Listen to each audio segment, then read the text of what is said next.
जब अपन last class में पढ़ रहे थे तो अपन ने डिफ्यूजन लॉ पढ़ डिफ्यूजन ग्राम लॉ डिफ्यूजन नहीं पढ़ा था अपन ने, शायद पार्शियल प्रेशर पढ़ लिया था, डाल्टन और ग्राफ पढ़ लिए थे। अब तो चार्ल्स लॉ को अपन ने जो पढ़ा था तो अपन ने पढ़ा था कि V प्रोपोर्शनल टू टेम्परेचर, यही पढ़ा था बेटा। जबकि चार्ल्स ने जो ओरिजिनल लॉ दिया था वो ऐसा नहीं दिया था कि V प्रोपोर्शनल टू T, वो T क्या था बेटा, केल्विन में।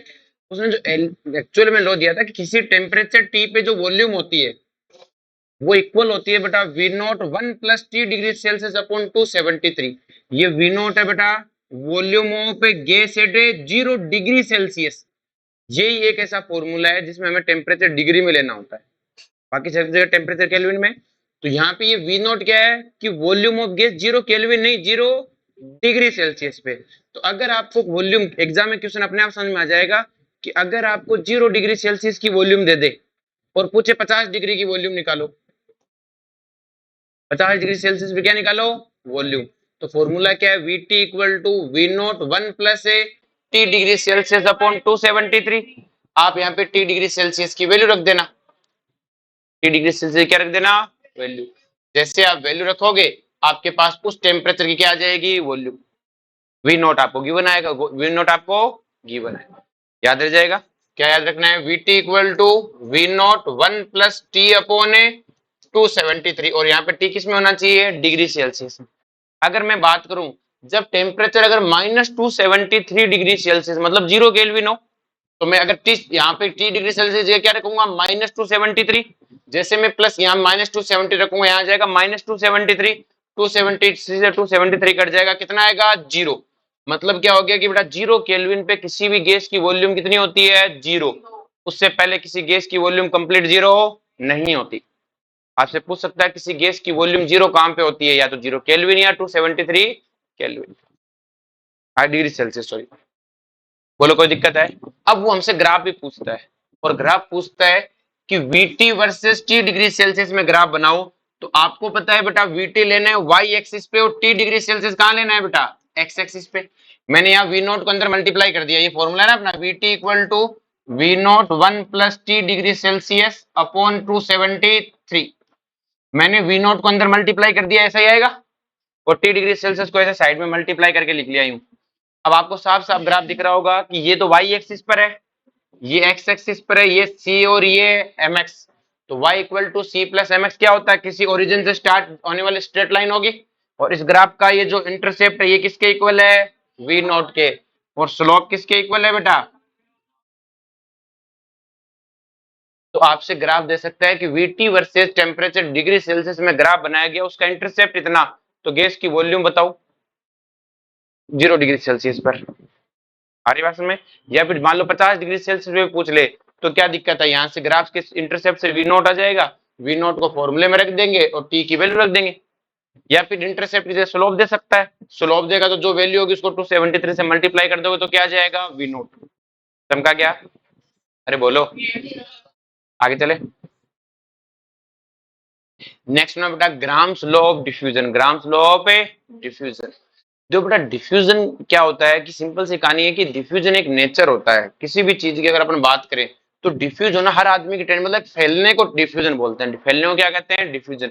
और ये हर चीज का नेचर होता है, जितना स्पेस उसको मिलेगा उतना सारा क्या करने की कोशिश करता है बेटा, एक्वायर करने की कोशिश करता है। तुम अपने आप को देख लो कि तुम जहां बैठे हो तो जितना तुम्हें इलाका मिला उस पूरे को कब्जा करने की कोशिश करते हो। तुम्हें एक टेबल कुर्सी मिले, तुम कोशिश क्या करते हो, इस पूरे पे मैं ही बैठूं, किसी और को ना बैठने दूं। और अगर कोई नहीं आए तो तुम अपना बेड साइड वाले टेबल पे रख देते हो ताकि वो भी अपने ही कब्जे में रहे। तुम घर पे जब पड़े रहते हो तो एकदम जितनी दूर तक तुम सो सकते हो टांगे आगे फैला के पूरे कब्जे पे कोशिश करते हो। अगर तुम्हारा भाई है बहन तुम्हारे साथ सोना चाहता है तुम उसको कहते हो आधा इलाका मेरा उधर से रख, और उसके इलाके को भी कब्जा करने की क्या करते हो, कोशिश। सोते समय करते ही हो, चलो उधर से रख, इतने पे मैं सोऊंगा। मतलब जितना स्पेस मिल रहा है सारे पे तुम क्या करने की कोशिश करते हो बेटा, ऑक्यूपाई करने की कोशिश करते हो। और ये हर जगह नेचर होता है बेटा, इंसानी नेचर, जानवरों का, सबका एक ही नेचर होता है, जितना स्पेस है सबको कब्जा करना है। तो यही नेचर एलिमेंट्स में भी होता है। मतलब अगर कोई मेरे पास सॉलिड है वो भी कोशिश करता है, कोई लिक्विड है वो भी कोशिश करता है। जैसे हम कोई प्लेन सरफेस पे पानी डालते हैं तो पानी फैलता ही रहता है, ऐसे नहीं कि चुपचाप थोड़ी देर में समेट के रह जाऊं, फैलता रहता है, पूरे स्पेस को ऑक्यूपाई करता है जितना वो जा सकता है, जितनी दूर तक। क्लियर है। अब गैसों में भी होता है, लेकिन ये टेंडेंसी गैसों में सबसे ज्यादा होती है, सॉलिड लिक्विड में थोड़ी कम होती है। अगर आप सॉलिड को डालोगे तो जहां पड़ा रहता है वहीं रहता है, लिक्विड थोड़ा सा फैलता है, लिक्विड है थोड़ा सा थोड़ी दूर तक कोशिश करता है। और गैसों में तो ये नेचर बहुत ज्यादा होता है। जैसे अपन सिंपल सी कहानी, गैस में परफ्यूम की बोतल से आप थोड़ा सा स्प्रे करोगे रूम में, तो आपने तो थोड़ा सा किया और पूरे कमरे में फैल जाता है वो, समझ में। और कमरे के पास साइड में कोई खिड़की है तो उधर से भी निकलने की कोशिश करता है। किस तरह से, तो मैं यहाँ पे करूँ पूरी दुनिया महक जानी चाहिए फिर, सर पूरी दुनिया में फैलेगा ना तो हाँ महक जानी चाहिए, लेकिन उसकी डाइल्यूशन इतना हो जाता है कि फिर वो सुगंध नहीं बन पाता ना। सुगंध के लिए थोड़ा बहुत कंसंट्रेट तो चाहिए ना, 3-4 मोलिक्यूल तो आप तक पहुंचे, एक मोलिक्यूल से क्या होगा। लेकिन नाक को भी सेंस करने के लिए चाहिए ना कुछ ना कुछ। अब कुत्ते तो तुम हो नहीं कि सर एक छोटा सा पार्टिकल है हम सेंस कर दें, क्या खुशबू है भाई है, कुत्ते कर जाते हैं इसको सेंस। आ रही बात में। तो गैसों की आदत क्या होती है, जितना स्पेस है सारे को ऑक्यूपाई करने की कोशिश करते हैं, जितना पॉसिबल स्पेस है। आ रही बात में। तो यही है बेटा डिफ्यूजन। डिफ्यूजन क्या है बेटा, गैस का क्या कर देना बेटा, जितना स्पेस ऑक्यूपाई है उसको क्या करना, जितना अवेलेबल स्पेस है उसे ऑक्यूपाई करने का नेचर। तो क्या हो गया बेटा, tendency of any substance to occupy all available space, जितना स्पेस अवेलेबल है उसे क्या करना है बेटा, occupy. It occur in solid, liquid and gas, तीनों में होता है, क्लियर है। लेकिन गैस में क्या होता है, it is maximum for a gas, इसलिए हम गैस के लिए पढ़ते हैं। बोलो कोई दिक्कत है। अब डिफ्यूजन ऑफ गैस कैसे होता है बेटा, जो डिफ्यूजन ऑफ गैस का क्या रूल है कि भाई क्या तरीके से डिफ्यूज होता है। जो गैस जैसे डिफ्यूज होती है तो गैस क्या चाहती है कि मेरा पार्शियल प्रेशर हर जगह सेम हो। मेरा पार्शियल प्रेशर हर जगह क्या हो, कि वो चाहता है कि मेरे पार्टिकल हर जगह मौजूद रहे। जैसे आपने क्या किया बेटा, यहाँ पे आपने एक स्प्रे की बोतल को क्लिक किया, जैसे क्लिक किया कुछ गैस मॉलिक्यूल बाहर आए। अब जब वो गैस मॉलिक्यूल बाहर आए तो यहाँ का गैस मॉलिक्यूल हट चुका होगा। ऐसा नहीं कि वहां पे प्रेशर वाइज इनबैलेंस है, प्रेशर तो बैलेंस हो गया क्योंकि आपका कुछ गैस मॉलिक्यूल बाहर आया, यहाँ का गैस हट के उधर चली गई। अब यहाँ पे क्या है बेटा, जिस आपने परफ्यूम को क्लिक किया वो तो यहाँ पर उसका क्या प्रेशर ज्यादा है क्योंकि उसके मॉलिक्यूल यहीं पर तो है। जैसे क्लिक करके बाहर आई गैस यहाँ पर ज्यादा है। अब वो गैस के मॉलिक्यूल यहाँ तो है, लेकिन क्या बाकी जगह है पूरे कमरे में, नहीं है। अरे बोलो। इसी तरह इस कमरे की जो एयर मॉलिक्यूल है उनमें भी बातचीत होगी कि हम इस जगह पे मौजूद नहीं है। जैसे गैस बाहर आई तो यहाँ की गैस को तो हटा दिया और खुद खड़ा हो गया। अब वो क्या सोचता है कि यार मैं तो इतनी दूर में बैठा हूं जबकि पूरा कमरा खाली पड़ा है, क्यों ना मैं अपने पार्टिकल को हर जगह भेजूं। और जो कमरे की गैस है ये भी आपस में बातचीत करती है, क्या उस जगह पे अपन मौजूद नहीं है पूरे कमरे में छोड़ के, भाई इस जगह पे गैस मौजूद नहीं है ना, तो कहती है हम अपने पार्टिकल उधर भेजेंगे और ये अपने पार्टिकल को इधर। बच्चा जनरली डिफ्यूजन का मतलब क्या निकालता है कि यही जा रही है हर जगह, ऐसा नहीं है, ये उधर जा रही है तो वो भी इधर आ रही बात में। तो गैस, इसका मतलब क्या हुआ कि हर गैस चाहती है कि ये गैस क्या चाहती है कि मेरा पार्शियल प्रेशर हर जगह सेम हो, और इधर वाली गैस क्या चाहेगी कि मेरा प्रेशर है यहाँ पे से। अरे बोलो कोई दिक्कत है। तो क्या हो गया बेटा, डिफ्यूजन हमें कैसे देखना है, ध्यान से देखो कि tendency of gas to move from high pressure to low pressure, ज्यादा से कहां की तरफ जाएगी बेटा, लो की तरफ। until its partial pressure become equal at each point, जितना स्पेस अवेलेबल है उस हर जगह पे उसका मॉलिक्यूल मौजूद हो जाए, तभी तो पार्शियल प्रेशर हर जगह सेम होगा। वो चाहता है जितना स्पेस मिला सब पे अपना कोई ना कोई बंदा खड़ा रहे। अरे बोलो कोई दिक्कत है। जैसे अगर अपन बात करें, एक कंटेनर है, इसमें नाइट्रोजन गैस भरी हुई है 5 एटीएम प्रेशर पे, कितने भरी हुई है 5 एटीएम पे। इधर दूसरा है ऑक्सीजन गैस, इसमें अपन ने गैस भरी हुई है 10 एटीएम प्रेशर पे, कितने भरी हुई है, एक में 5 एटीएम पे भरी हुई, एक में 10 एटीएम पे। और अपने लगा रखा है स्टॉपर, क्या लगा रखा है स्टॉपर। ठीक है, हमने क्या किया, स्टॉपर, दोनों कंटेनर में वॉल्यूम सेम है बेटा, मैंने क्या किया स्टॉपर को हटा दिया, स्टॉपर को। तो मुझे बताओ कि कौन सी गैस किस तरफ जाएगी, क्या नाइट्रोजन ऑक्सीजन की तरफ जाएगी, अरे बोलो, और ऑक्सीजन नाइट्रोजन की तरफ जाएगी, दोनों जाएगी, नाइट्रोजन नहीं जाएगी। क्यों नहीं जाएगी नाइट्रोजन, पहले नाइट्रोजन जाएगी, नाइट्रोजन का तो प्रेशर कम है। देखो ऑक्सीजन की स्पीड ज्यादा होगी लेकिन जाएंगी दोनों, क्यों कि सर दोनों क्यों जाएगी, आपने अभी तो बोला हाई प्रेशर से लो प्रेशर, तो ऑक्सीजन का यहाँ पे प्रेशर हाई है, नाइट्रोजन का यहाँ प्रेशर हाई है। जैसे आपने स्टॉपर हटाई, ऑक्सीजन ने क्या कहा कि हमारा तो कोई बंदा उधर खड़ा ही नहीं है, चलो उधर चलते हैं। इसी तरह नाइट्रोजन क्या कहेगा कि हमारा तो उधर कोई बंदा ही नहीं है, तो वो नाइट्रोजन का प्रेशर यहाँ ज्यादा यहाँ कम, तो नाइट्रोजन अपने लोगों को क्या कहेगा उधर पहुंचो। तो नाइट्रोजन का हाई प्रेशर देखो कहां पर है, यहां पर, इधर नाइट्रोजन का लो प्रेशर है, इसको ऑक्सीजन के प्रेशर से कोई लेना देना नहीं है कि उधर ऑक्सीजन का प्रेशर ज्यादा है, ये इधर से इधर भागेगी और ये इधर से, अरे बोलो, ताकि हर जगह प्रेशर क्या हो जाए, सेम। अब ये मत करना कि ऑक्सीजन का प्रेशर 10, हाँ ऑक्सीजन ज्यादा तेजी से आता हुआ दिखेगा, ये कम तेजी से आता हुआ दिखेगा, लेकिन ये तब तक होता रहेगा जब तक नाइट्रोजन नाइट्रोजन कहेगा अपना हाई प्रेशर अपना लो प्रेशर, ऑक्सीजन क्या कहेगा अपना हाई प्रेशर अपना लो प्रेशर। तो ऑक्सीजन इधर भागेगा, नाइट्रोजन इधर भागेगा।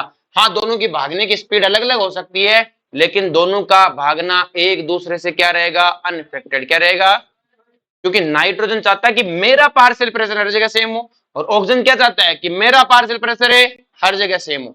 तो कई बार बच्चा क्या दिमाग लगा रहता है, इसका 10 एटम इसका 5 एटम है, इधर आ रही है डेफिनेशन, तो ये हाई प्रेशर से लो प्रेशर, तो उसको ये लगता है इधर से ऑक्सीजन आएगा नाइट्रोजन नहीं जाएगा ना, दोनों ही जाएंगे। हाँ दोनों की जाने की स्पीड अलग अलग हो सकती है, इसका प्रेशर ज्यादा तेजी से आ रहा होगा, इसका प्रेशर कम है तो कम आ रहा होगा, लेकिन जो डेफिनेशन में हाई प्रेशर और लो प्रेशर है वो ये है कि नाइट्रोजन का पार्शियल प्रेशर यहाँ पे हाई और यहाँ पे नाइट्रोजन है नहीं तो लो है, तो नाइट्रोजन अपनी हाई से लो में और ऑक्सीजन अपनी हाई से लो में, और कब तक जाता रहेगा, जब तक दोनों तरफ पार्शियल प्रेशर क्या ना हो जाए, सेम। तो मुझे पता है कि मैं कहूं कंटेनर की वॉल्यूम वी थी, दोनों तरफ इक्वल वॉल्यूम है, मैंने कहा इस कंटेनर की वॉल्यूम भी वी है, इस की वॉल्यूम भी वी है। जैसे ही मैंने स्टॉपर हटाया, तो स्टॉपर हटाते इस कंटेनर में नाइट्रोजन का प्रेशर कितना है, 5, और वॉल्यूम कितनी थी बेटा, वी, वॉल्यूम कितनी थी, वी। अब जैसे मैंने स्टॉपर हटाया तो क्या इस नाइट्रोजन को एक तरह से ये फील नहीं होगा कि वॉल्यूम दुगनी होगी, वॉल्यूम कितनी होगी, और वॉल्यूम दुगनी होगी तो प्रेशर क्या हो जाएगा, आधा। तो नाइट्रोजन तब तक फ्लो करता जाएगा जब तक नाइट्रोजन का प्रेशर दोनों तरफ कितना ना हो जाए बेटा, 2.5 एटीएम। टोटल प्रेशर तो वॉल्यूम दुगनी होगी ना उसके लिए। इसी तरह ऑक्सीजन भी कब तक फ्लो करेगा, जब तक ऑक्सीजन की, जैसे पहले ऑक्सीजन का प्रेशर 10 था, मैंने स्टॉपर हटाया, स्टॉपर हटाते वॉल्यूम वी से सीधी क्या होगी, 2v, और वॉल्यूम 2 से v से 2v, तो प्रेशर भी क्या हो जाएगा, 10 से 5, कितना हो जाएगा, 10 से, और तब तक दोनों एक दूसरे में जाते रहेंगे जब तक ऑक्सीजन का पार्शियल प्रेशर दोनों तरफ 5 एटीएम ना हो जाए, और नाइट्रोजन का दोनों तरफ है 2.5, और देखो टोटल प्रेशर भी 7.5 बराबर हो गया। अरे बोलो, हमें इंडिविजुअल देखना है, क्या देखना है, इंडिविजुअल मॉलिक्यूल भागेगा, अपना पार्शियल प्रेशर हर जगह बराबर करने की कोशिश करेगा, वो चाहता है मेरा बंदा हर जगह खड़ा हो, ऑक्सीजन क्या चाहता है मेरा बंदा हर जगह खड़ा हो। अरे बोलो कोई दिक्कत है, पक्का। चलो जी नेक्स्ट आता है इफ्यूजन। डिफ्यूजन और डिफ्यूजन में मामूली सा फर्क है, क्लियर है। डिफ्यूजन ज्यादा प्रेशर डिपेंडेंट नहीं, इफ्यूजन प्रेशर बहुत डिपेंडेंट होता है। कि इफ्यूजन क्या होता है बेटा, इफ्यूजन और डिफ्यूजन की बात करें, जैसे मैंने कमरा खोल दिया बेटा गेट, तो यहां से जो गैसों का फ्लो हो रहा है, अंदर की गैसें बाहर जा रही है, बाहर की गैसें अंदर आ रही है, तो यहाँ पे क्या होता है, आपको एक तरफा नहीं दिखेगा फ्लो, यहाँ पे आपको दोनों तरफा फ्लो दिखेगा कि अंदर की गैस बाहर जा रही है, बाहर की गैस अंदर, ये डिफ्यूजन है। ये क्या है, डिफ्यूजन।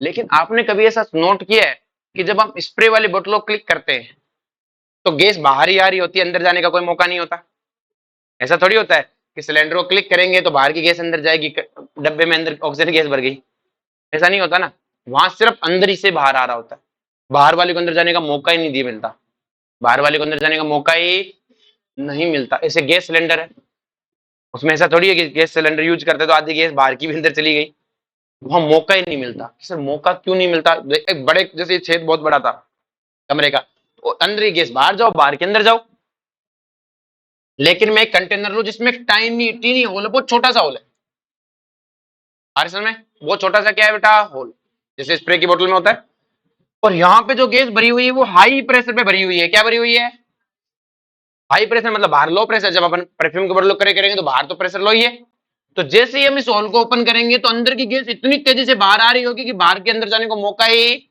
ऐसा नहीं उसको जाना अलाउ नहीं है, लेकिन भाई जिससे सिंपल सी कहानी है, जैसे आपने बस में कई बार देखा होगा कि बस रुकती है, जो बैठी हुई सवारी अंदर से बाहर तेजी से बाहर निकल रही होती है, तो क्या जो चढ़ने वाली सवारी चढ़ पाती है क्या, नहीं, सिंपल सी कहानी है। अगर एक बस रुकी, उसमें छोटा सा गेट, अंदर की सारी सवारियां बाहर निकल रही है, तो जो बाहर खड़ी सवारी अंदर घुस सकती है क्या, वो थोड़ी करिए चढ़ना नहीं है, चढ़ जाओ हिम्मत है तो, क्लियर, सेम कहानी है, ये तेजी से बाहर निकलेंगी, ये तेजी से क्या निकलेंगी, बाहर, और अगर ये तेजी से बाहर निकलेगी तो अंदर ये जो बाहर खड़ी है ये सवारी अंदर चढ़ पाएंगी क्या, नहीं, इसी चीज को बोलते हैं इफ्यूजन, इसी चीज को क्या बोलते हैं, इफ्यूजन। सारी बात में, तो इफ्यूजन क्या है, movement of gas from high pressure to low pressure from a pinhole area, clear, इसको क्या बोलते हैं, इफ्यूजन।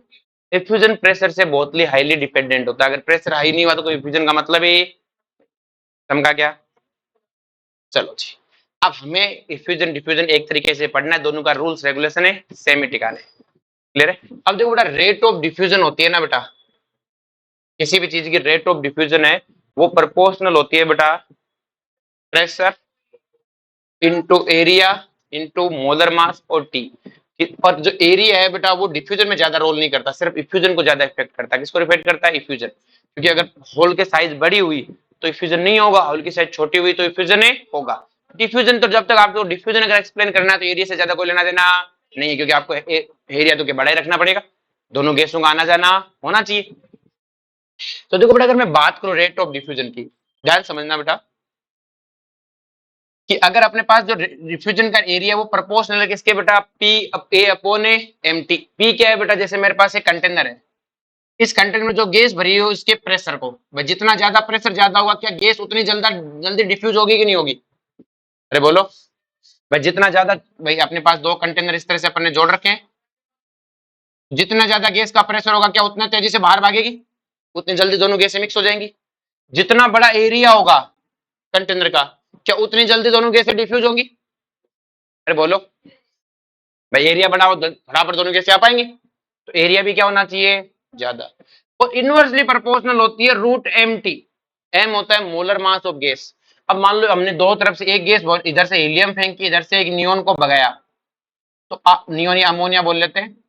तो आपको पता है हीलियम हल्की गैस है और अमोनिया भारी गैस है, तो क्या हल्की गैस तेज भागेगी और भारी गैस से धीमी भागेगी? तो जो गैस तेज भागेगी क्या वो जल्दी डिफ्यूज हो जाएगी? भाई दो गैसें फटाफट फटाफट मिक्स हो जाएंगी, और जो भारी गैस होगी वो डिफ्यूजन में क्या लगाएगी? टाइम। तो इसलिए मोलर मास के इनवर्सली प्रोपोर्शनल। नेक्स्ट में आता है टेम्परेचर के इनवर्सली प्रोपोर्शनल। टाइम को कर दिया। तो देखो बड़ा ध्यान से कि अगर मैं तुम्हें एक सिंपल सी बात बताऊं कि गाड़ियां, जैसे मान लो एक सड़क है, उस सड़क पे गाड़ियों की स्पीड है मतलब 30-40 की स्पीड में गाड़ियां चल रही सारी, या फिर तुम सारे चुपचाप ऐसे निकल रहे हो, तुम एक बहुत धीमे भी नहीं लेकिन मॉडरेट स्पीड से सब इस कमरे से निकल रहे हो, तो क्या एक आपस में धक्का मुक्की नहीं कर रहे हो, सीधे चल रहे हो, तो क्या सीधे सीधे में फौरन निकल जाओगे? बस सीधे कोई एक दूसरे को धक्का मुक्की नहीं कर रहा, लाइन बना के निकल रहे हो, तो क्या लाइन बनाने में आराम से फटाफट क्या तुम्हारी स्पीड एक तेजी से चलेगी?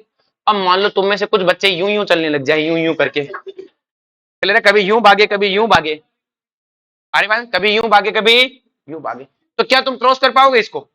कभी इससे भिड़ोगे कभी इससे भिड़ोगे। अरे भाई तुम्हारी क्लास के बच्चे यूं भागने लग जाए, यूं लहरादार, कभी इधर भाग रहे कभी इस दीवार से भिड़ रहे, तो जब वो इधर वाला भागेगा इसको टकराएगा, इसको दीवार में, क्या कमरे से कोई बाहर निकल पाएगा? जैसे गाड़ियां चल रही है सारी एकदम सीधी चल रही है, चाहे स्पीड 40 पे चल रही होंगी, अब मान लो सब स्पीड से चलने लग जाए लेकिन यूं टेढ़े मेढ़े चले, तो सारे भिड़ने लग जाएंगे, क्या फ्लो की रेट रुक जाएगी कि नहीं रुक जाएगी? सेम कहानी होती है बेटा, जब हम टेम्परेचर बढ़ाते हैं तो गैस मॉलिक्यूल की ऑफकोर्स स्पीड बढ़ती है, लेकिन उनका जिगजैग मोशन बढ़ जाता है। क्या बढ़ जाता है? तो गैस मॉलिक्यूल पहले 40 की स्पीड में सीधे चल रहे थे लॉस्ट मोस्ट थोड़ा बहुत, अब उनकी स्पीड तो 80 की होगी लेकिन जिगजैग चल रहे हैं, टकरा रहे हैं एक दूसरे से। क्या कर रहे हैं? तो टकराने से नेट स्पीड तो कम होगी कि नहीं होगी? चलाया 80 पे लेकिन भिड़ गया वहीं पे। अरे बोलो कोई दिक्कत है? इसलिए टेम्परेचर के भी इनवर्सली प्रोपोर्शनल। तो आपको पता करना है rate of diffusion R proportional है प्रेशर के एरिया के अपॉन। अब इनमें से कोई एक दो हमें देता है, या तो प्रेशर के बेस पे कंपेयर करवाएगा, मोलर मास से करवाएगा, एरिया पे तो कम ही करवाता है, और या टेम्परेचर पे करवाएगा। किस पे करवाएगा? समझा क्या? हाँ बेटा, इसके ना ना इफ्यूजन में एरिया के प्रोपोर्शनल। इफ्यूजन बड़े एरिया पे इफ्यूजन नहीं होगी, सिर्फ डिफ्यूजन रह जाता है। क्या रह जाता है? डिफ्यूजन। इफ्यूजन के लिए पिन होल चाहिए ना बेटा, एरिया क्या चाहिए? Pin hole. आगे बात में डिफ्यूजन में एरिया बड़ा होना चाहिए, जितना बड़ा एरिया होगा उतना ज्यादा डिफ्यूजन, लेकिन जब एरिया बड़ा हो गया तो डिफ्यूजन रहा ही नहीं, फिर तो डिफ्यूजन ही हो गया। क्या हो गया? तो डिफ्यूजन इफ्यूजन का फॉर्मूला सेम ही है, लेकिन इफ्यूजन डिफाइन ही कब है? जब पिन होल एरिया हो। क्लियर है? करना तो एक ही तरह का काम है, बस ये डिफ्यूजन में दो गैसें मिक्स हो रही होती है, इफ्यूजन में सिर्फ एक तरफा दौड़ना है। तो हमें दौड़ने की तो स्पीड, डिफ्यूजन में भी क्या देखते हैं? रेट ऑफ डिफ्यूजन मतलब है दौड़ने की स्पीड, इफ्यूजन में भी क्या होता है? दौड़ने की स्पीड। क्लियर है? अब थोड़ा ध्यान से केस फर्स्ट लेते हैं। when gas have same pressure and area by hole in same temperature, area of hole is same and temperature also same, सब कुछ सेम है। मतलब हम जिस गैस को निकाल रहे हैं, तो दो अलग अलग गैसों की अगर मैं स्टडी करूं कि मेरे पास एक दो कंटेनर है बेटा, एक कंटेनर ये है और एक कंटेनर ये है, इन दोनों में मेरे पास ए और बी दो गैस है बेटा, ठीक है, ए और बी क्या है बेटा, दो गैस है, क्लियर है, और इन दोनों को मैंने अलग अलग कंटेनर में भर रखा है। तो जिस होल से निकाल रहा हूं वो एरिया भी सेम है, दोनों गैसों का प्रेशर भी सेम है, और मैं कहता हूं दोनों गैसों का टेम्परेचर भी सेम है, बस मोलर मास अलग अलग है। क्या बेटा, क्लियर है कि सर मोलर मास अलग अलग है, तो मैंने कहा मोलर मास अलग अलग है तो rate of diffusion inversely proportional होगी मोलर मास के, बाकी सब तो सेम है, बाकी सब तो पी ए और ए टी सब सेम है। अरे बोलो, पी ए और टी सेम है, तो rate inversely proportional to root M. और अब आपको पता है, मैंने कहा गैस वन का जो डिफ्यूजन की रेट होगी आर वन, वो किसके प्रोपोर्शनल होगी, एम वन के, और आर टू किसके इनवर्सली प्रोपोर्शनल होगी, एम टू के।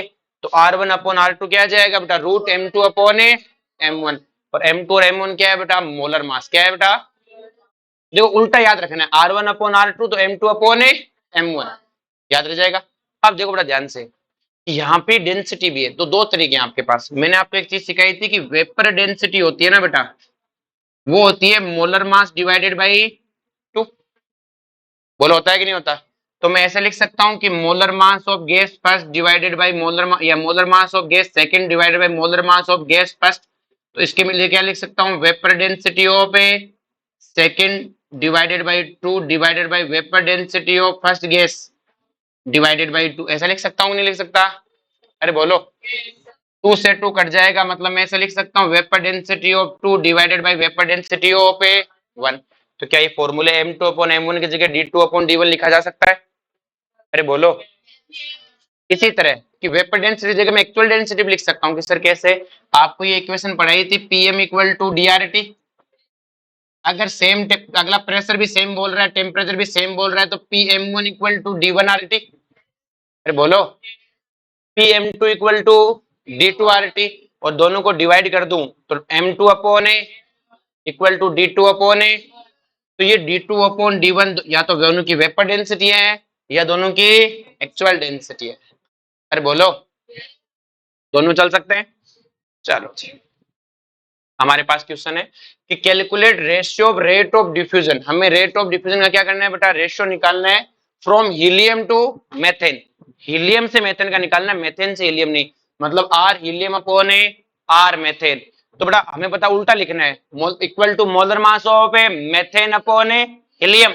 मेथेन का मोलर मास कितना है 16, और इसका कितना है 4, डिवाइड करेंगे तो क्या आ जाएगा 2:1। चमका क्या। इसी तरह से हमसे कहा कि हीलियम CH4SO4 का बताओ रेशियो बताओ, तो मुझे पता इसका मोलर मास की इनवर्सली होगी बेटा, तो 1/√4। ये अपने मोलर मास की इनवर्सली होगी तो 1/√16, और ये अपने मोलर मास की इनवर्सली होगी 1/√64। तो मैं मुझे आएगा 1/2 1/4 और 1/8। तो एग्जामिनर ये भी लिख सकता है, ये इसका सिंपल फॉर्म कर सकता है। मैं पूरी इक्वेशन को 8 से मल्टीप्लाई कर दूं, जैसे 8 से मल्टीप्लाई करूंगा ये कितना आएगा 4 2 1। ये भी लिख के दे सकता है, ये भी लिख के दे सकता है। अरे बोलो, नेक्स्ट में पूछा है कि rate of diffusion of unknown gas. कोई अननोन गैस है, उसकी रेट ऑफ डिफ्यूजन है वो 1.73 टाइम स्मॉलर, 1.73 टाइम है smaller than oxygen, than oxygen. Calculate molar mass of unknown gas. Unknown gas का मोलर मास निकालो। तो देखो एक तो होता है 1.73 स्मॉलर, 1.73 टाइम मतलब गुना है बेटा। अगर मैं कहूं कि उस अननोन गैस है, उस अननोन गैस की डिफ्यूजन की रेट है ऑक्सीजन की 1.73 टाइम ज्यादा, तब तो मल्टीप्लाई होता। लेकिन 1.73 टाइम में स्मॉलर, तो टाइम का मतलब मल्टीप्लाई होता है, और छोटा करना है तो 1.7। जो गलती होती है बच्चे से, वो क्या करता है 1.73 टाइम मल्टीप्लाई कर देता है बेटा। स्मॉलर बोला है, ज्यादा थोड़ी बोली है। ये बोलता है ना 1.73 टाइम लार्जर, तो टाइम का मतलब मल्टीप्लाई होता है कि 2 टाइम 3 टाइम, तो जितना है उसका दुगुना करना है, मतलब मल्टीप्लाई करना है, 2 से मल्टीप्लाई करना है 3 से। अब वो बोल रहा है 1.73 टाइम स्मॉलर, तो मल्टीप्लाई तो करना है लेकिन डिवाइड। ये जो गलती होती है यही गलती होती है बेटा यहाँ पे, बाकी तो आता है सबको कि सर अब मेरे को क्या R unknown upon R O two equal to 1/1.73 equal to उल्टा लिखना होता है, तो molar mass of O2 divided by molar mass of uh unknown gas. तो मैं दोनों तरफ रूट कर दूं तो ये क्या आ जाएगा 1/3। ऑक्सीजन का मोलर मास कितना होता है 32, molar mass of uh unknown, तो बताओ मोलर मास ऑफ अननोन कितना आ जाएगा 96। कितना आ जाएगा, समझा क्या, समझ में आया क्या गलती करते हो सुधार लेना बेटा। अब बेटा नेक्स्ट चीज पे चलते हैं, ध्यान समझो कि ये तो हमें समझ में आ गया। अब हमसे वो एक और तरीके से क्वेश्चन पूछता है, ध्यान समझना बेटा कि यहाँ पे हमारे पास गैस एक कंटेनर, उसमें हमने मोल भर रखे हैं इनिशियली n, कितने मोल भर रखे हैं n, मुझे इन n से कोई लेना देना नहीं, अभी कोई लेना देना नहीं। मैं कहता हूं इस गैस की जितनी ज्यादा बेटा डिफ्यूजन की रेट होगी, जितनी ज्यादा डिफ्यूजन की, क्या बाहर मुझे उतनी गैस की ज्यादा वॉल्यूम मिलेगी? जितनी स्पीड से तुम क्लास से बाहर भागोगे, अंदर तुम कितने लोग मुझे मतलब नहीं, जितनी स्पीड से तुम बाहर भागोगे, क्या मुझे क्लास के बाहर उतने ज्यादा बच्चे मिलेंगे? तो मैं कह रहा हूं जितनी ज्यादा स्पीड होगी डिफ्यूजन की, मैंने कहा किसी टाइम t 10 सेकंड में 10 सेकंड है और गेट 10 सेकंड में 20 ml गैस बाहर आ गई, तो गैस, इसका मतलब मैं क्या कह सकता हूं कि गैस की स्पीड क्या लिख सकता हूं मैं बेटा कि volume of gas diffuse divided by time taken in diffusion. क्या मैं ये भी तो आर की डिफ्यूजन की रेट निकाल सकता हूँ? नहीं, डिफ्यूजन क्या होता है, कितनी स्पीड से बाहर निकल रहे हैं, तो वॉल्यूम के टर्म में लिख सकता हूँ, नहीं लिख सकता कि 20 ml बाहर निकल गई 10 सेकंड में, तो निकलने की स्पीड क्या है 2 ml पर सेकंड, 2 ml पर सेकंड की स्पीड से गैस बाहर भाग रही है। तो क्या मैं इस नया तरीके से, वो तो है ही बेटा रूट एम, डिफ्यूजन की rate inversely proportional to root M, ये तो फॉर्मूला है ही। मैं और क्या लिख सकता हूँ बेटा उसे वॉल्यूम के टर्म में, volume of gas diffuse divided by time taken in uh diffusion equal to V upon T. बोलो लिख सकता हूँ, लिख सकता वॉल्यूम अपॉन ए टाइम। नेक्स्ट देखो मैं वॉल्यूम में क्यों, मैं इसमें भी तो लिख सकता हूँ कि जितनी स्पीड से बाहर निकलेगी मोल के रूप में लिख सकता हूँ। मैंने कहा 10 सेकंड में 20 मोल बाहर निकले, तो 1 सेकंड में कितने मोल बाहर निकले 2 मोल, तो क्या मैं मोल के बेस पे बोल सकता हूँ? नहीं बोल सकता, अरे बोलो। तो हमने बोल दिया mole of gas diffuse divided by time में टेकन, तो हमारा फॉर्मूला क्या हो जाएगा n अपॉन ए टी। लेकिन ये कौन से मोल है जो बाहर निकले, अंदर वालों की बात है, तुम अंदर कितने थे मुझे मतलब नहीं, मैंने कहा बाहर मुझे 10 सेकंड बाद में 30 बच्चे बाहर मिले, मतलब 3 बच्चे पर सेकंड बाहर निकल रहे हैं, तो अंदर के बच्चों का कोई लेना देना, बाहर कितने निकले, यही सबसे बड़ी गलती होती है। वो कहता है एक कंटेनर में गैस 20 मोल है, 10 सेकंड में 5 मोल बाहर निकल गई, अब बच्चे मरता रहता है कि इसको लूं कि इससे लूं, और अंदर वाले से कोई मतलब है, अंदर सिर्फ प्रेशर जनरेट करता है और प्रेशर सेम रखा हुआ, प्रेशर क्या रखा गया है सेम, अंदर वाला सिर्फ प्रेशर जनरेट करता है, बाहर वाले से मतलब है आउटर कितना है, पूछता भी है कि एक गैस है जिसकी इनिशियली मोल 20 मोल है, उसकी डिफ्यूजन की रेट 5 मोल पर सेकंड है, तो बताओ 10 सेकंड बाद कितने मोल बाहर आ गए? बच्चा कहता है मोल तो दे रखा है, फिर मोल पूछ क्यों रहा है? अरे वो इनिशियली दे रहा है, बाहर वाले पूछे, और बाहर रेट ऑफ डिफ्यूजन हो किससे n अपॉन टी, तो बाहर के मोल डिवाइडेड बाई टाइम, बाहर की वॉल्यूम डिवाइडेड बाई टाइम, अंदर से को लेना देना। इसी तरह अगर कोई गैस की स्पीड ज्यादा होगी तो क्या वो ज्यादा दूरी तय कर जाएगी?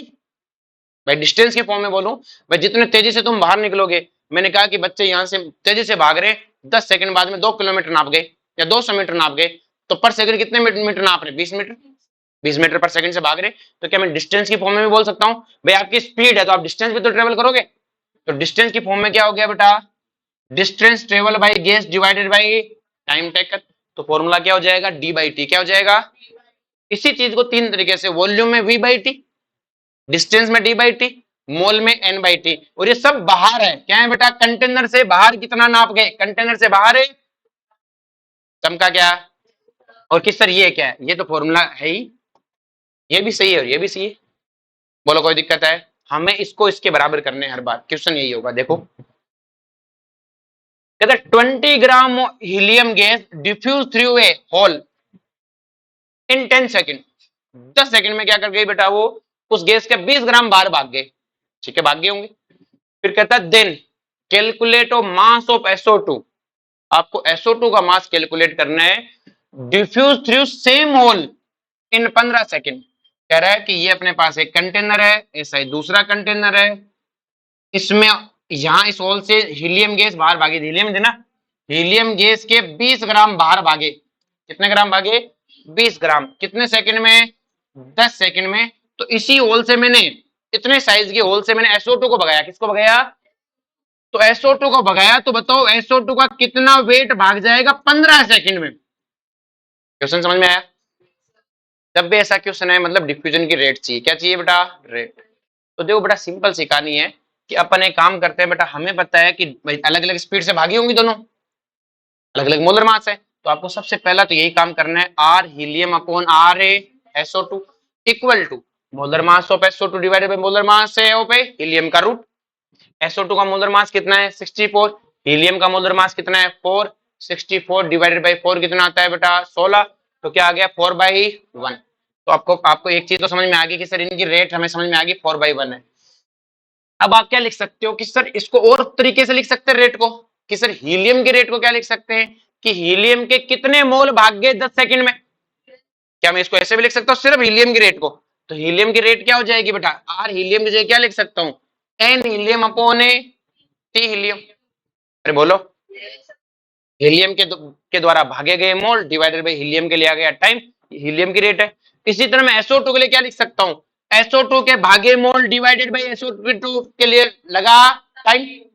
अब हीलियम के मोल कैसे निकालें, हीलियम का वेट दिया हुआ है 20 ग्राम डिवाइडेड बाई 2 कितना आ गया 10 से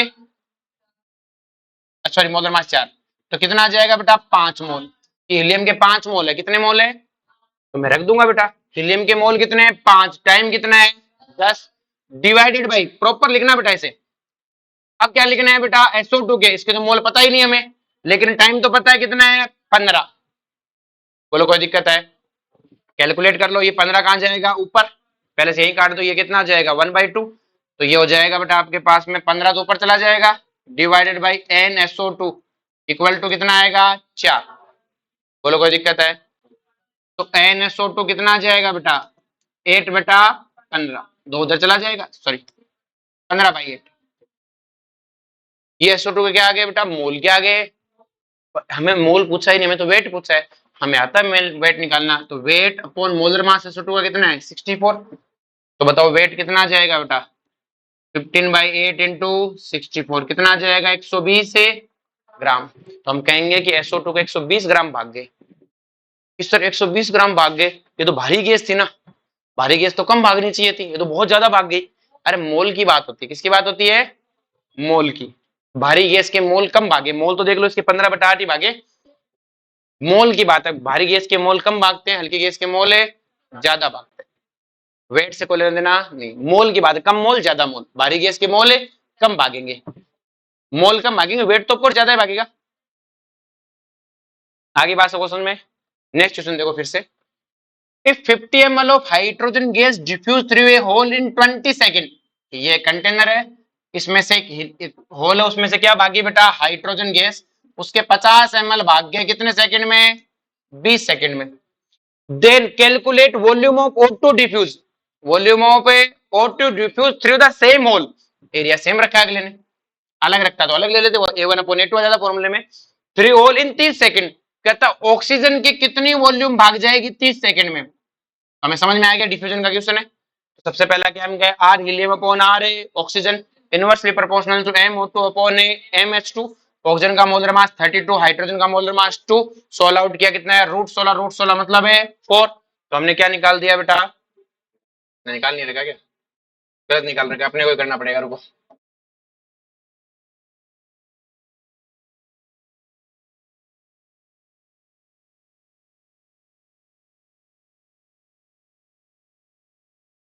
देखो बेटा अपन क्या लिख सकते हैं बेटा आर हीलियम अपॉन RO2 कितना है बेटा 4। अब मुझे वॉल्यूम के टर्म में चाहिए, वॉल्यूम बोला है तो मैं क्या कहूंगा हीलियम की भागी वॉल्यूम डिवाइडेड बाय हीलियम का टाइम, तो क्या वो हीलियम की रेट आ जाएगी volume of helium divided by time of helium, hydrogen है क्या सॉरी ये क्लियर है। इसी तरह ऑक्सीजन के लिए क्या लिखूंगा ऑक्सीजन की भागी वॉल्यूम डिवाइडेड बाय ऑक्सीजन के लिए लगाया गया टाइम, तो मुझे बताओ हाइड्रोजन की कितनी वॉल्यूम भागी है 50, टाइम कितना है 20, तो 50 बटा 20 डिवाइडेड बाई ऑक्सीजन की वॉल्यूम तो हमें पता करनी है, लेकिन टाइम कितनी है बेटा 30 इक्वल टू कितना है 4, 2 से 2 कट गया बेटा, ये 30 ऊपर जाएगा वो नीचे आएगा, कितना जाएगा बेटा 5 into 30 divided by 2V2 equal to 4, ये इसको कितनी बार काट देगा 15, तो बताओ वॉल्यूम ऑफ O2 कितनी आ जाएगी बेटा 70/4, सोल्व कर लेंगे। बोलो कोई दिक्कत है, समझा इस क्वेश्चन को इधर से कैसे सोल्व करना होता है, बस इसकी जगह वैल्यू रख दो।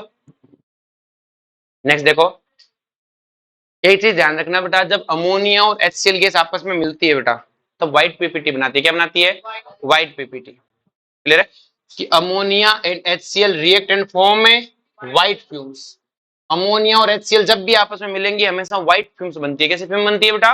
White films. अब फिर से वही है बेटा, क्वेश्चन सुनो। कहते हैं कंटेनर है बेटा, ये कंटेनर का एक्स एंड है। कौन सा एंड है? इस वाले एंड का नाम वाई एंड है। इधर से हमने अमोनिया घुसाया, इधर से हमने HCl को। ये दोनों का मिड पॉइंट है। इस एरिया का नाम ए है, इस एरिया का नाम है बी है। मैंने दोनों तरफ से गैसों को जुड़ाया। टोटल इस ट्यूब की लेंथ है 2 मीटर। कितनी है बेटा? 2 मीटर। दो तरह के क्वेश्चन पूछता है। सबसे इजीएस्ट क्वेश्चन होता है कि which side white fume first appear, कि कौन सी साइड व्हाइट फ्यूम अपीयर होंगी, ए में बनेगी या बी वाले साइड बनेगी। देखो बड़ा ध्यान से, यहाँ डिस्टेंस का खेल है। किसका खेल है? डिस्टेंस का। अब आपको पता है बेटा कि मैं अगर देखो यहाँ से एक दो जनों को जुड़ाऊं बेटा, एक जना है जिसका वजन 100 किलो है, एक जना है जिसका वजन 50 किलो है, और ये मिड पॉइंट है। ये क्या है बेटा? Mid point. और आपको पता है पतला तेज भागता है, मोटा धीरे भागता है। तो अगर मैं दोनों को कहूं भागो, दोनों को क्या कहूं बेटा? तो मुझे बताओ दोनों में से तेज कौन भागेगा? 50 वाला। तो क्या वो आपको मिड पॉइंट पे मिलेंगे या इधर ही कहीं मिल जाएंगे? क्योंकि ये टाइम बराबर है, दोनों को मैंने एक साथ भगाया। तो अगर एक साथ भगाऊंगा तो ये कोई भाई स्पीड तो इसकी कम है, तो ये 20 मीटर तय करेगा, उतने टाइम में ये 80 मीटर तय कर जाएगा। तो क्या ये बीच में मिलेंगे या फिर जिसके वेट ज्यादा उसी की साइड मिलेंगे? उसी की साइड, क्योंकि ये धीमे भागेगा, ये भागेगा धीमे। दोनों को अपन का भागो, तो दोनों सेंटर पॉइंट पे कब मिल सकते हैं? जब दोनों की स्पीड सेम हो तब तो दोनों क्या मिलेंगे? सेंटर पॉइंट पे। लेकिन तो धीमा भाग रहा है वो थोड़ा सा चलेगा, इतने तेज भागने वाला उसके पास पहुंच जाएगा? नहीं पहुंच जाएगा। तो सिंपल सी छोटा सा बच्चा होता है उससे समझ लो, छोटा बच्चा उतना तेज नहीं भागता, वो उधर से भाग रहा है, तुम इधर से भाग रहे हो, तो क्या तुम बीच में जाके पकड़ोगे उसे, उसी साइड पकड़ लोगे? वो 4 कदम भागेगा, तुम इतने में 8 कदम भाग के उसको पकड़ लोगे कि कहा जा रहा है भाई? अरे स्पीड से बोल रहा हूँ मैं, क्या बोल रहा हूँ? स्पीड से। यहाँ तो वेट से चलता है ना। क्लियर है? छोटे बच्चा दौड़ नहीं पाता ना बेटा, तो जैसे राक्षस वो दौड़ लेते हैं। बोलो कोई दिक्कत है? अब देखो ध्यान से, यही कहानी है। तो मैंने इधर से HCl जुड़ाई, उसका मोलर मास कितना है? 36.5। इधर से मैंने अमोनिया जुड़ाई जिसका मोलर मास कितना है? 17। और गैस है तो मोलर मास पे होती है, छोटे बच्चे में तो अपने तो अलग थिंग है ना। इधर से 17 पे दौड़ेगी, इधर से 36.5, तो बताओ किसका मोलर मास ज्यादा है? HCl का। इसका मतलब ये धीमे दौड़ेगी और ये तेज। बराबर भाई, दोनों तरफ से अमोनिया दौड़ा तो मिड पॉइंट में मिलती, लेकिन अमोनिया तेज भागती है, तो क्या वो कट जैसे इसके पास पहुंच जाएगी? तो क्या हमें व्हाइट फ्यूम्स इस वाले एरिया में मिलेंगे? अरे बोलो, समझ में आया किस एरिया में मिलेंगे? व्हाइट फिल्म्स किस में मिलेंगे बेटा? बी पॉइंट पे, मतलब HCl के पास में। कहां मिलेंगे? क्योंकि इधर से भागते भी आएंगे, जैसे दोनों टकराएंगे तो हम पूछो व्हाइट फिल्म पहले कहां फिर हुए? जहां दोनों पहली बार टकराए, इधर से अमोनिया इतनी दूर भाग के आएगी, थोड़ी चल पाई, इसी इलाके में टकराएंगे, टकराते व्हाइट फिल्म्स आएंगी। दूसरा क्वेश्चन पूछता है in the part B white films form, हमें किस में मिलेंगे बेटा? पार्ट बी में। दूसरा क्वेश्चन पूछता है calculate distance from Y end. अब देखो क्वेश्चन को पढ़ना, वो वाई एंड पूछे, एक्स एंड पूछे, इधर से किधर से पूछ सकता है। Y end where white fume is formed, कि वाई से वो डिस्टेंस निकालो जहां पे व्हाइट फ्यूम बने। तो हमने कहा वाई एंड से वो दूरी एक्स थी, वो कितनी थी बेटा? हमने कहा इस जगह पे मिले होंगे, किसी जगह पे बनाना बी वाली साइड में ही है, क्योंकि इधर ही व्हाइट फ्यूम मिले HCl के पास में। तो हमने कहा इसी एंड, अब इससे पूछता तो मैं इधर से एक्स मान लेता। तो हमने कहा इस डिस्टेंस का नाम क्या है? एक्स। कितनी है बेटा? बोलो कोई दिक्कत है? अपन इस एंड का नाम एक काम करते हैं, इस एंड का नाम जेड कर देते हैं। क्या कर देते हैं? जेड, क्योंकि हम डिस्टेंस का क्लियर है ना। बोलो कोई दिक्कत है? तो हमने कहा ये डिस्टेंस कितनी है? एक्स। और अगर ये एक्स है तो ये कितनी होगी बेटा? जो टोटल लेंथ तो 2 मीटर है, तो अगर वाई एंड से डिस्टेंस एक्स है तो ये कितनी हो जाएगी? 2 माइनस एक्स, जहां पे व्हाइट फ्यूम्स पहली बार मिले। तो इस एंड से एक्स है तो इस एंड से 2 माइनस एक्स। इसका मतलब क्या हुआ? HCl एक्स भागी है, जबकि अमोनिया कितनी भागी है? 2 माइनस एक्स। क्या टाइम सेम दिया है दोनों को? जी हाँ, दोनों को सेम टाइम पे तो जुड़ाया था, कंटेनर में एक साथ जुड़ाया था, तो टाइम इतने टी टाइम में इतनी दूरी तय किसने? इतनी। तो बस हो गया काम। कि सर कैसे? आपको पता है R ammonia upon R HCl equal to root M2 upon M1। तो अमोनिया का मोलर, HCl का मोलर मास अपॉन अमोनिया का, ये राउंड राउंड कटेगा इसको 2.25, और 2.25 का रूट लोगे तो कितना आएगा? 1.5। बोलो कोई दिक्कत है? अब देखो ध्यान से, हमें मिल गया R ammonia upon R HCl कितना है बेटा? 1.5। अब आप आर अमोनिया की जगह क्या लिख सकते हो? डिस्टेंस की फॉर्म में लिख सकते हो। तो distance travel by ammonia, ammonia ने कितनी डिस्टेंस ट्रेवल की है? 2 माइनस एक्स। किसी टाइम में? टीम में। इसी तरह आप HCl के लिए क्या लिखोगे, उसने कितनी डिस्टेंस ट्रेवल की है x, किसी टाइम में t में, इक्वल टू किसके 1.5, और टाइम तो सेम था। हाँ, अगर वो कहता अलग अलग टाइम पे जुड़ा है तो वो अलग अलग लिख देता। तो मेरे पास क्या आ जाएगा 2 minus X divided by X equal to 1.5, तो 2 माइनस एक्स इक्वल टू 1.5 पे x, तो ये इधर जाके जुड़ेगा, कितना हो जाएगा 2.5x, तो x इक्वल टू क्या आ जाएगा 2/2.5। और हमें पता है एक से छोटा आना चाहिए आंसर, क्योंकि एक से छोटा इसलिए आना चाहिए क्योंकि एक तो तभी आता जब दोनों गैसों का मोलर मास सेम होता, सेंटर पे भिड़ती, सेंटर पे तो भिड़ी ही नहीं है ना। अरे बोलो, तो ये हमें ये आ गई, अगर हमसे ये पूछता तो 2 माइनस एक्स कर देते। कई बार क्या करता है, दोनों की डिस्टेंस का रेशियो पूछ लेता है, एक्स भी निकालना होता है 2 माइनस एक्स भी निकालना होता है, फिर इन दोनों का क्या निकालना होता है, रेशियो। नेक्स्ट देखो, कहता है rate of diffusion of hydrogen is 4 times a mixture contains CO and CO2। कहता है एक मिक्सर है CO और CO2 का, एक कंटेनर है उसमें CO और CO2 है, और एक में हाइड्रोजन है। इस हाइड्रोजन की जो स्पीड है बेटा वो 4 गुनी है, क्या है बेटा, किसके कंपैरिजन में, इस मिक्सर के कंपैरिजन में, इस मिक्सर के कंपैरिजन में। तो हमने कहा ठीक है, R hydrogen upon uh R mixture equal to क्या होगा, अब मोलर मास लेना होता है, तो मिक्सर में मैंने कहा किसका मोलर मास लें, CO का है कि CO2 का, तो हम कहेंगे एवरेज क्या लेंगे, तो हमने क्या ले लिया, M mixture, M uh divided by M uh hydrogen. अब उसने खुद ने कहा है कि हाइड्रोजन की जो स्पीड है बेटा वो 4 गुना है, वो क्या है 4 गुना, किसके कंपैरिजन में, मिक्सर की, 4 टाइम ज्यादा बोला है बेटा। अब ये मल्टीप्लाई में करेंगे, वहां स्मॉलर था तो डिवाइड में कर रहे थे, तो हमें पता लग गया R hydrogen upon R mixture कितना है बेटा 4, तो क्या मैं इसकी जगह वैल्यू रख दूं 4 equal to M mixture, mixture का मोलर मास तो मुझे पता ही नहीं, लेकिन हाइड्रोजन का मोलर मास पता है कितना है बेटा 2, तो जैसे मैं इसको दोनों तरफ स्क्वायर करूंगा तो क्या हो जाएगा 16, तो मोलर मास कितना आ गया मिक्सर का, और ये कौन सा है बेटा एवरेज, क्या आ गया।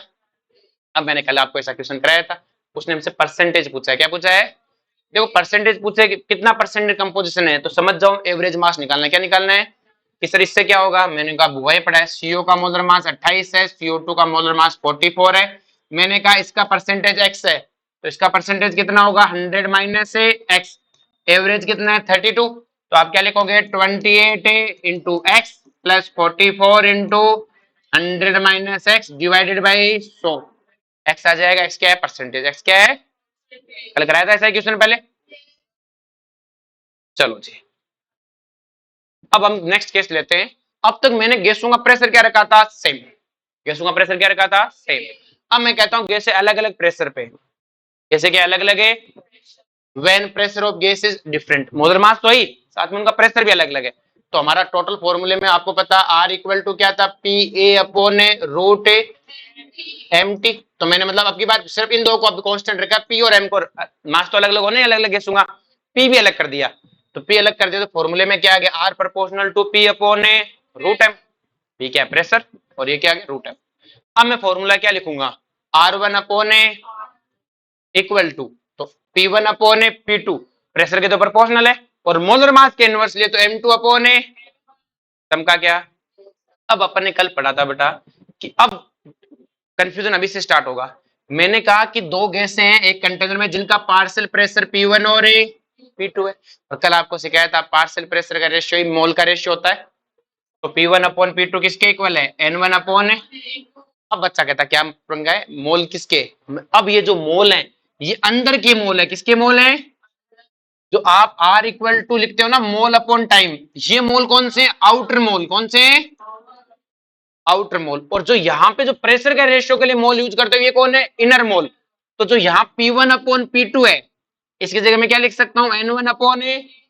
अब कहते सर हमें कैसे पता लगे प्रेशर सेम है, अगर वो कहे दो गैस है जो सेम मोल है, गैसों के कंटेनर में मोल क्या है सेम, आउटर मोस्ट की बात नहीं कर रहा हूं, कंटेनर में सेम मोल है, तो अगर मोल का रेशियो सेम होगा तो उनका पार्शियल प्रेशर का रेशियो भी क्या होगा सेम।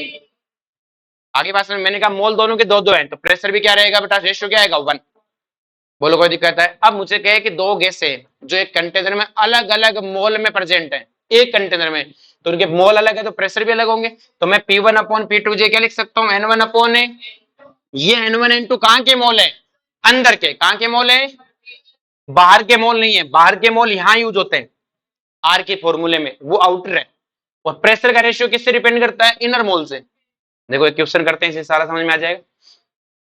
एक container contain helium and methane, helium and in 2:1 mole ratio, मतलब भाई साहब इनर मोल N1 इनिशियल अंदर के मोल, कंटेनर के मोल है ना N1 अपॉन N2 कितना दिया है? 2/1। ये कंटेनर के मोल है। किसके मोल है? जिस कंटेनर में भरी है वो 2:1 में है। तो मैंने कहा दोनों के मोल अलग है, मतलब दोनों के प्रेशर भी अलग है। तो मुझे प्रेशर को लाना पड़ेगा। किसको लाना पड़ेगा? प्रेशर को। फिर कहता है calculate composition of mixture diffuse out initially. तो कहता है कंपोजिशन निकालो बाहर का, मतलब मुझे बेटा कंटेनर के अंदर का मोल रेशियो दिया हुआ है किसका बेटा? हीलियम और मेथेन का। कितना? 2:1। पूछा क्या है? बाहर का बताओ। किसका बताओ? तो बच्चे को दिमाग में आता है मोल पूछा है, मोल रेशियो दिया है। अरे भाई मोल रेशियो अंदर का दिया है, बाहर का पूछा है। कहां का पूछा है? और आपको पता है अंदर का मोल रेशियो अलग है, मतलब प्रेशर भी अलग है। तो आप फॉर्मूले में R helium upon R methane किसके इक्वल होता है? Molar mass of methane upon molar mass of helium. अब मोल रेशियो अलग है, मतलब प्रेशर भी अलग है। तो आप प्रेशर, अब प्रेशर की तो प्रोपोर्शनल होती है। तो pressure of helium upon pressure of methane. और आपको पता है जो प्रेशर का रेशियो होता है वही क्या होता है? मोल का रेशियो। यही डाल्टन ने पढ़ा था। तो इसकी जगह तो 2/1 रख दिया। Molar mass of methane upon molar mass of helium कितना रख दिया बेटा? 16/4। इसको सोल आउट किया, सोल आउट करके क्या आया? 4/1। तो हमें क्या आ गया? R helium upon R uh methane. इनका क्या आ गया बेटा? रेशियो क्या आ गया? अब आपको पता है बेटा कि बाहर मोल कितने निकले? हीलियम के N0 मोल निकले होंगे। तो मैं इसके जगह क्या लिख सकता हूं कि हीलियम के outer mole divided by outer most निकलने में लगा टाइम टी। इसी तरह ऑक्सीजन के आउटर मोल, सॉरी मेथेन के आउटर मोल डिवाइडेड बाई उसको निकलने में लगा टाइम टी। अब दोनों एक ही कंटेनर में है और एक ही होल से निकल रहे हैं, तो बोलो दोनों को टाइम बराबर दिया कि नहीं दिया? मैंने कहा तुम भागो सब के सब। तो मैं इस यहां से कंटेनर मैंने खोल रखा है, गेट है, तो क्या यहाँ से इस वाले रो और इस वाले रो को बराबर टाइम मिल रहा नहीं मिल रहा भागने के लिए? मैं गेट खुला हुआ है, सेम गेट को मैंने 10 सेकंड के लिए खोला। मैंने कहा ये भी भागेंगे, तुम भी भागोगे। क्या तुम दोनों को मैंने बराबर टाइम दिया कि नहीं दिया? ऐसा थोड़ी खोला पहले गेट खोला कि तुम भागो, फिर गेट बंद करेगा अब तुम भागो, ऐसा तो ही नहीं। एक कमरे एक कंटेनर का गेट खोला गया तो जितना हीलियम को टाइम दिया गया उतना ही मेथेन को टाइम दिया गया नहीं गया? इस दिया गया। और अगर टाइम बराबर दिया गया तो टी से टी कट जाएगा कि नहीं कट जाएगा? और टी से टी कट जाएगा तो क्या आ जाएगा? हीलियम के outer mole divided by methane के आउटर मोल का रेशियो क्या आ गया? 4/। इससे टाइम अलग अलग कब आएगा? मैं ऐसा कहता कि एक कंटेनर में मेथेन भरी हुई है, एक कंटेनर में हीलियम भरी हुई है। इसके मोल 4 है, इसके मोल 8 है। तो अंदर के मोल 4 और 8 है। मैं कहता इस कंटेनर को 10 सेकंड खोला, इस कंटेनर को 20 सेकंड खोला, तो मैं अलग अलग टाइम लिख देता। आ रही बात में? लेकिन आप इनर और आउटर मोल को डिफरेंस समझो बेटा। यहां जो आर के फॉर्मूले को लिखते हो ना, एन हीलियम अपॉन टाइम, ये आउटर मोल है। और ये P1 अपॉन P2 किससे मतलब रखता है? इनर मोल से। समझा क्या? चलो जी। फिर कहता है rate of diffusion of two gas A and B are in the ratio of 16:3। तो हमें किसकी डिफ्यूजन का रेट दिया है बेटा? रेट ऑफ डिफ्यूजन दिया है, मतलब R A upon uh R B कितना दिया है बेटा? 16/3। फिर क्या कहता है? मास प्रेजेंट, मोल नहीं, क्या दिया है? Mass present in container. तो मतलब weight of A upon weight of B कितना दिया है बेटा? 2/3। और ध्यान रहे बेटा वो कहता है कई बार वेट सेम है, मुझे मोल चाहिए। क्या चाहिए? अगर कई बार ये कहता है कि दो गैसों के मोल वेट सेम है, तो वेट सेम होने से मोल सेम हो उसकी कोई गारंटी नहीं है। मैंने कहा हाइड्रोजन की भी 2 ग्राम है, ऑक्सीजन की भी 2 ग्राम है, इससे कहीं प्रूफ नहीं होता कि दोनों के मोल सेम होंगे। जब तक मोल सेम नहीं होंगे पार्शियल प्रेशर सेम है नहीं होंगे। मोल से मतलब है, वेट से नहीं। इसने फिर भी वेट रेशियो क्या दिया? 2:3। तो हमसे पूछा है रेशियो ऑफ मोलर मास, दोनों गैसों के मोलर मास का क्या निकालो? रेशियो। इसको मैं सोल्व करके दिखाता हूं, मैं बता देता हूं इसे।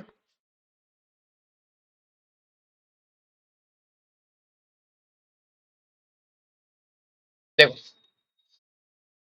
हमें पता है r A upon r B, weight ratio अलग है, मतलब मोल, वेट रेशियो मतलब मोल रेशियो सेम बोला नहीं, मतलब प्रेशर अलग अलग होगा। P A upon A P B root A M B upon A M A, ये होता है बेटा।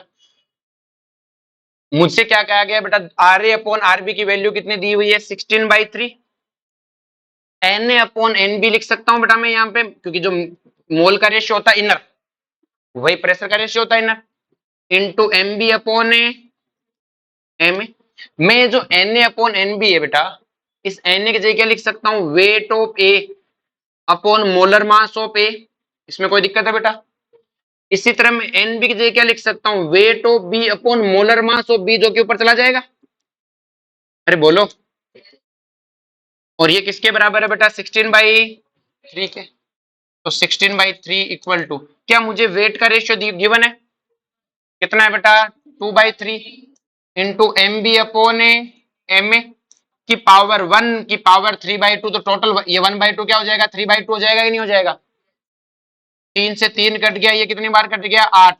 तो 8 इक्वल टू क्या आ गया, एम बी अपॉन ए की पावर 3/2। अब मैं दोनों तरफ इसको क्यूब रूट कर सकता हूं बेटा।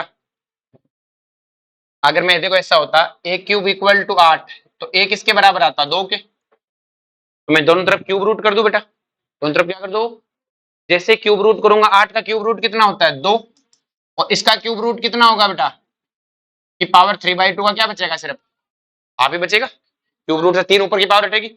अब मैं दोनों तरफ स्क्वायर कर दूं, क्या कर दो, क्या जाएगा, 4/1। क्या मेरे पास M B upon M A का रेशियो आ गया बेटा, कितना बेटा, 4/1। नेक्स्ट देखो, सेकंड क्वेश्चन पूछता है कि mole ratio in the container, कि कंटेनर में मोल रेशियो बताओ अंदर के। तो कंटेनर के मोल रेशियो मतलब कंटेनर के मोल डिवाइडेड बाई Na के मोल अपॉन Nb के मोल। तो Na के मोल क्या होंगे बेटा, यही होंगे जो अभी मैंने लिखा था, Na अपॉन Nb है। तो अंदर की मोल ही पूछ रहे हैं, अंदर के मोल रेशियो। तो अंदर का मोल रेशियो क्या होगा, weight of A upon molar mass of A. इसको क्या लिखूंगा, weight of B upon molar mass of A, बी ऊपर चला जाएगा। तो ये तो उसने मुझे दे ही रखा है बेटा, 2/3, और मैंने ये अभी निकाल लिया M B upon M A. तो क्या मेरे पास मोल रेशियो आ जाएगा 8/3। अरे बोलो, चमका क्या, चलो जी। ये थी बेटा आपका ग्राम्स लॉ पे डिफ्यूजन। आपसे वो ये भी पूछ सकता, आउटर मोस्ट मोल के रेशियो बताओ, तो क्या करते रहे। तो मुझे पता है आर, कहां पे गया, r A upon r B है बेटा। तो मैं सीधा निकाल देता इसमें, तो आर ए की जगह क्या लिखता, N A outer upon A time divided by M B outer upon A time. तो दोनों को सेम मिला है, तो जो डिफ्यूजन की रेट है वही क्या होगा बेटा, आउटर मोस्ट है मोल का। उसका फिर पूरा सोल्व करने की जरूरत थी। तो ये बेटा पूरा का पूरा ग्राम्स लॉ ऑफ डिफ्यूजन था। सबको समझ में आया बेटा? इसके बाद एक भी क्वेश्चन नहीं जाएगा, मैक्स टू मैक्स एरिया और ले लो। तो अगर मान लो एरिया अलग अलग दे देता, तो मेरा फॉर्मूला क्या हो जाता है बेटा, root P upon A, sir मतलब प्रेशर सेम और मतलब एम ए हो जाता, सॉरी एम टी। अगर टेम्परेचर लग देता तो मैं क्या लिख देता, R1 upon R2 equal to root A M2T2 divided by, आगे पास में एरिया अलग अलग देता तो A1 अपॉन A2। समझा क्या? इसके बाद कोई ग्राम लॉ ऑफ डिफ्यूजन का क्वेश्चन है नहीं जाएगा। क्लियर है? तो क्या हम टारगेट अचीव कर पाए? 24 पेज, आज तो बहुत ही कम पड़े, 6 पेज में। ठीक है, चलो जी।